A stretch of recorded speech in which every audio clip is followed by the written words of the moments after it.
extreme. So the whole thing with this is I've been wanting to do a review on my Bolt for the longest time. I have some great footage that a friend of mine helped me take, and I've just been sitting on the footage, and yeah, I'm hoping that this will kickstart a proper review and set of review videos. I also want to practice speaking live because I feel like that is something I really need to work on. So let's go over my Bolt, and yeah, if anyone pops in and you guys have questions, please let me know. I would love to answer stuff about the Bolt. This is my 2017 Chevrolet Bolt. I got it used in, I think March of 2020. And I'll just give you a little walk around here. I know most of you have probably seen this car. It is a very common EV, at least around here in Southern California. And yeah.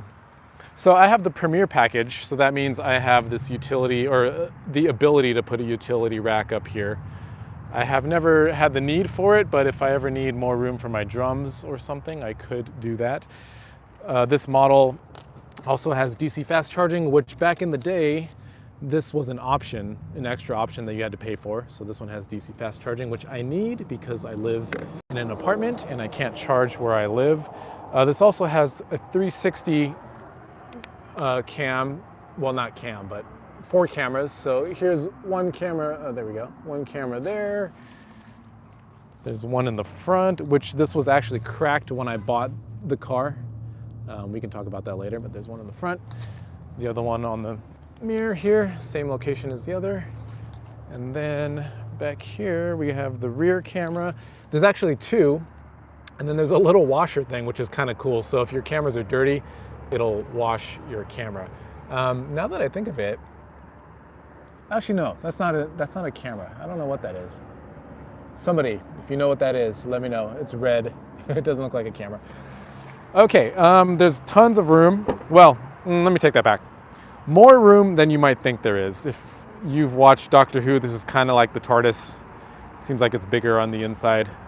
This is a false bottom. You can lift up, take it out, and then I have extra junk down here, cleaning supplies and a mess. But you can take this out for an extra bit of storage, and then underneath this is where I can store my charging cable, and yeah, there's not much else you can really store in that spot. I can't really show you that at the moment. Let's see, anything else at the exterior? So the older models like mine of the Bolt have the unlock button here on the rear doors. The newer ones do not. I use this all the time, so I'm kind of sad that they took them out for the newer ones. I'm sure it's to save on money, save on costs.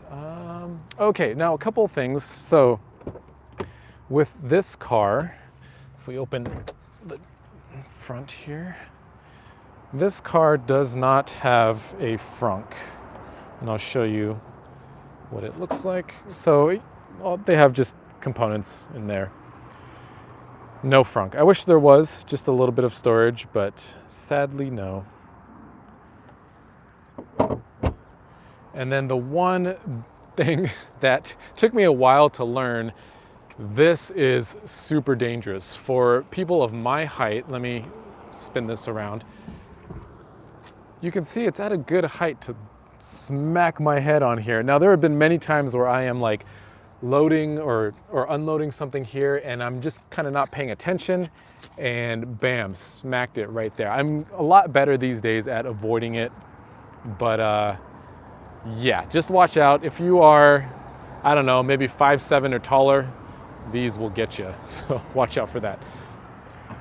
Okay, let's go to the interior. Something that I like about this, these headrests, which I know it's not unique to the Bolt, but they fold down, which is great when you don't have a passenger. It makes visibility better in the back. These seats do fold down. It's a 40-60 split. And when they do, actually I'll show you what that looks like. When they do fold down, you got a good amount of room. Now, if you follow this channel, you know that I am a drummer. I have to take my drum set, and this fits a 5-piece drum set, no problem. Also, the benefit to this EV, which I think most EVs have, is a flat floor, which is great because you can haul more stuff. You can put more things down there. Another great thing about this car is they have rear seat warmers. I just started driving for Lyft recently, and the passengers like this a lot in the quote cold unquote winters here in Southern California. We also have a good sized little pocket there. Something kind of weird, there is no pocket here behind the driver's seat, but you have one here behind the passenger seat. You got two USB plugs back here. It's just power, does not connect to Apple CarPlay, which makes sense. Okay, close this up. And let's go to the front. So the front, we have a little more storage here in the driver's side seat. Just your basic windows. Auto window is only on the driver's side. You have the child safety and then mirror adjustment. And down here, there's a good amount of little storage here in this area. Sorry, it's a little bit of a mess. Now we can talk about real quick how the longevity of this car has been. So when I got this car, it had, I think 43,000 miles on it. Right now it has about 87,000. And the interior overall is holding up okay. But you can see here that this kind of rubbery section is getting warped on the passenger side. Same here on the driver's side. It's actually somehow not as bad on the driver's side. Steering wheel's doing fine. Yeah, let's see. Let's do this. So this is one thing that I always found kind of weird. So when I close the door, nothing happens. Okay, there we go.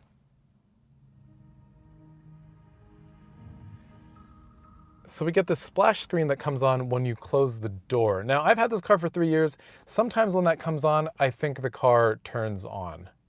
I don't know. It's something about the sound, kind of tells me, hey, the car's on, but it's not on. You have to press the pedal and press the button. So this is what it looks like when you turn it on. You get the annoying GM beep sound. And let's talk about the displays here. So this display, which you can actually toggle between a different look. This is the one that I keep it on a lot. And it actually has a lot of information. I really like that it tells you the max range you could get if you're really babying it, the minimum if you're driving maybe all highway, and then kind of just the average. Now, I find that the average is pretty accurate for the most part. And then here in the center, actually, well, let's see. So I can't show you because I'm not driving, but as you're driving, if you're driving economically or, you're not lead foot, this will turn green and it'll get more and more green. If you're flooring it, this will turn yellow to let you know that you're not driving efficiently. And this whole gray part around the circle follows that same kind of green and yellow pattern. I really like being able to see the tire pressure of each individual tire. That's really handy. Average speed. Timers, actually, I use this a lot. I'm a dork. I like knowing how long things take, so it's kind of cool having a timer there. And then the follow distance is let you know how far away you are from another car. I think you need to be going above 20 miles an hour or something like that. That's just a blank one. Yeah, and I was saying you can actually change, so if you don't like the way that layout looks, you can do modern, and that makes it look different. It kind of has the same features, but I think oops, dang it. The one that I usually have it on, which is enhanced, actually gives you more information than the others, I believe. Okay, I don't know what I'm doing right now.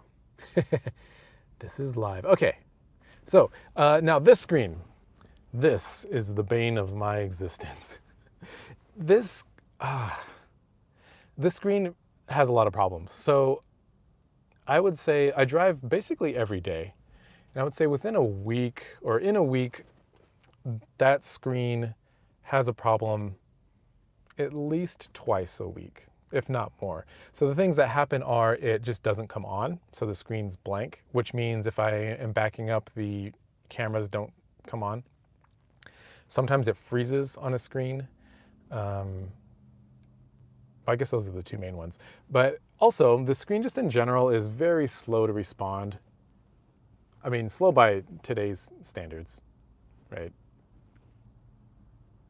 Like, that's pretty laggy.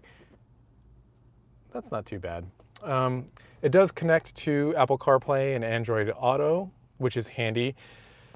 That sometimes has problems too, but I think it's really because of the head unit. I don't think it's the CarPlay, but I'm not sure how to test that. I do like that it has a circular volume knob as opposed to tapping on the screen.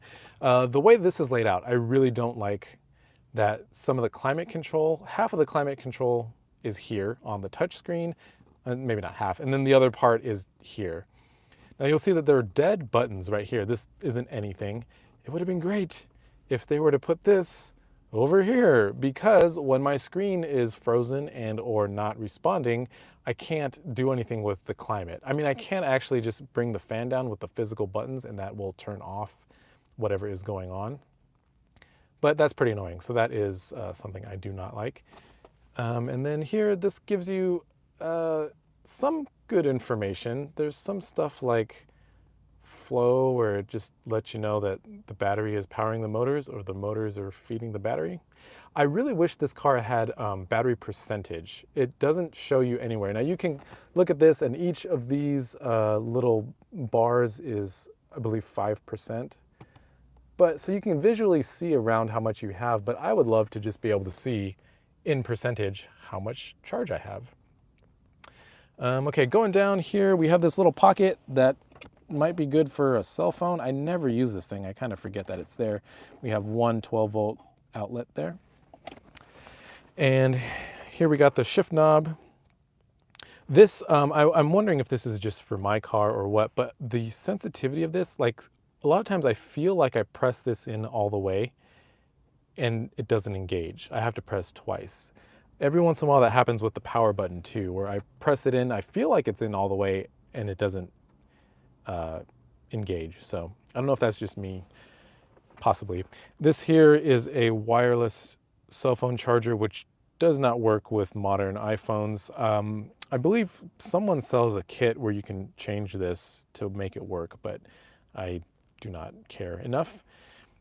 We have two USB ports here, both connect to Apple CarPlay. Sometimes this is weird if you have two phones plugged in at the same time.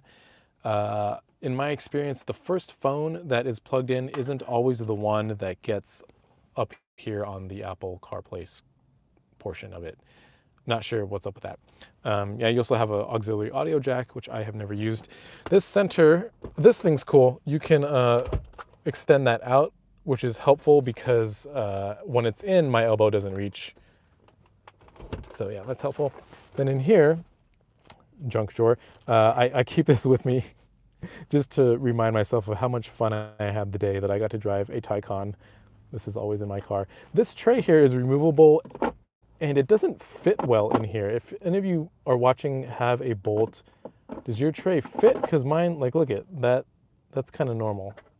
It's hard to make it stay. Then you have a pretty deep pocket storage here. I have some junk in here too, but yeah, it's a good size for storage. The glove box is a bit small. It looks like I have a bunch of crap in there, but I don't actually have a ton of stuff. Yeah, that's a bit small. Let's see, have I missed anything?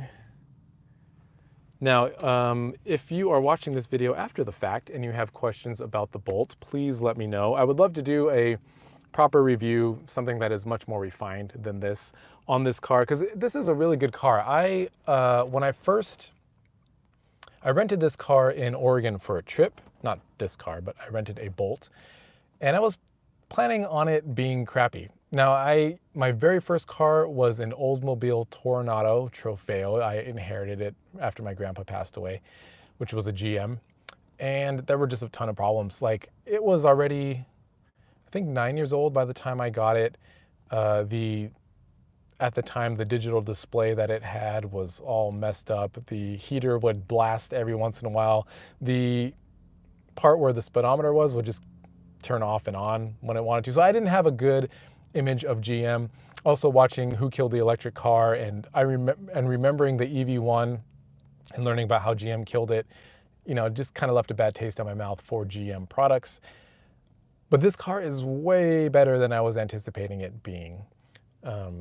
I wish, for my personal situation, I wish it had faster DC fast charging. By the way, News Coolum, Eric did a great video on do we actually need faster fast charging? And I might actually make a video on this. He had a great point. I think I'm an outlier, and I really would love a car that could charge at 300 kilowatts for my purposes. But you know, I think in general, this car would suit a lot of people. Now, let me look at this. Let me see if I have missed anything. Let's see. Oh, and the only other thing, this car, like the Volt with a V, I don't know if we can get this here, has this paddle here, and you can actually control the regen braking with that paddle. Now, it's kind of cool. The only problem is it's just off or on. You can't like gently squeeze it to get less or more regen. It's just off or on. You learn how to use it, but yeah, it's kind of handy. So I think that's it for this car. Yeah, oh, actually, let's see. And then up here, the cars that I've had in the past have a sunglass holder up here. This does not, which I'm a little bit bummed that it doesn't have. And then OnStar, I do not pay for OnStar, so I've never used this. But yeah, so that's it for now. If you guys have questions about the Bolt, please let me know. I would love to do a video on this. I'm going to do one anyway, but if you have specific questions that I can answer, that'd be great. It's a really good car. I think more people need to get into the Bolt. These days, it is really probably the most affordable EV in the US. Maybe the Leaf is a little more affordable. I have a feeling, if I remember right, they're not continuing with the Leaf for much longer. But the Bolt, check it out. It's a really good car. Even if you're not a fan of GM, take it from someone who didn't think it was going to be great. It's a really great car. So that's it for now. Thank you for watching. Let me know if you have questions, and I will see you in the next one.